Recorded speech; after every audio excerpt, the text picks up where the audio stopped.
Counselling పెట్టి merit పైన transfer చేయించిన ప్రభుత్వం తెలుగుదేశం ప్రభుత్వం అని కూడా నేను తెలియజేస్తున్నా.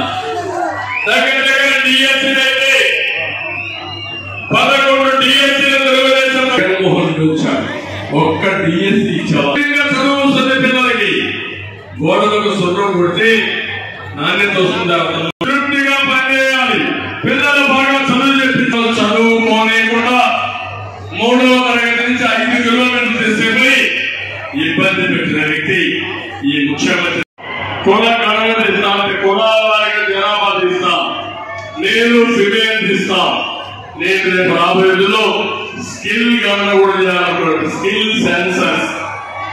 ఈ యువత ఉన్నారు, వీళ్ళు ఏం కావాలనుకుంటున్నారు, వాళ్ళకి ఎలాంటి స్కిల్ ఉంది, అవసరమైతే మీ ఆశయాన్ని నెరవేర్చడానికి ఎలాంటి స్కిల్ కావాలో ఇచ్చి మీ ఇంట్లో కూర్చొని పనిచేసే విధానానికి వర్క్ ఫ్రమ్ హోమ్ శ్రీకారం చుట్టాం.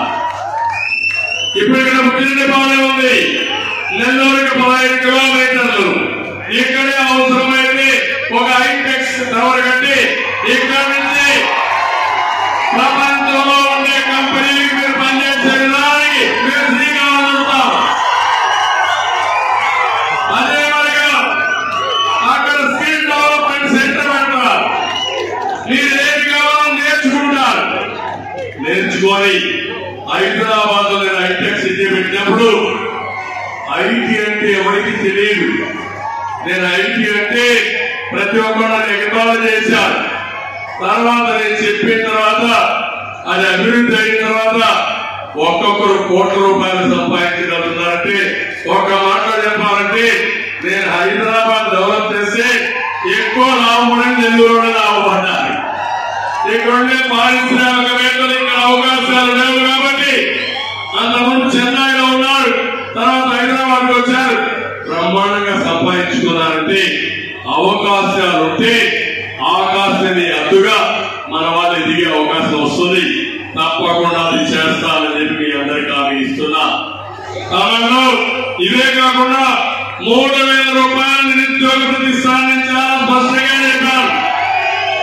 ఈరోజు జగన్మోహన్ రెడ్డి చెప్పారా? ఉద్యోగాలు ఇస్తానని చెప్పారా?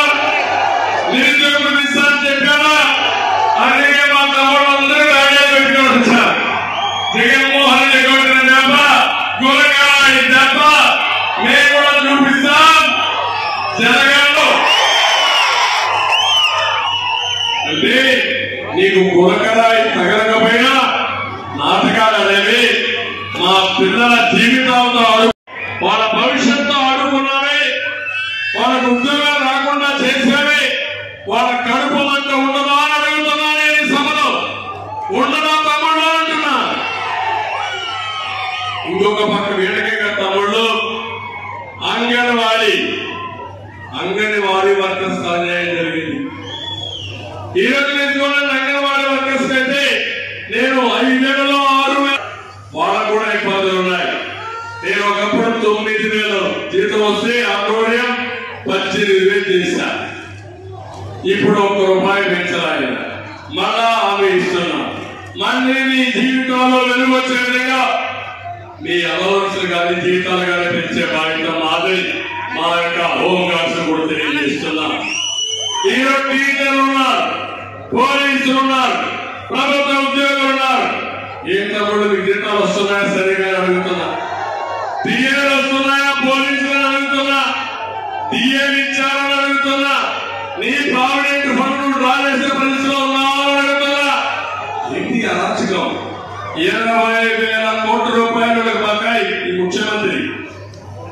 అంటే వాళ్ళకు కూడా కుటుంబం ఉంది, వాళ్ళకు పిల్లలు ఉన్నారు, వాళ్ళకు కొన్ని ఉంటాయి.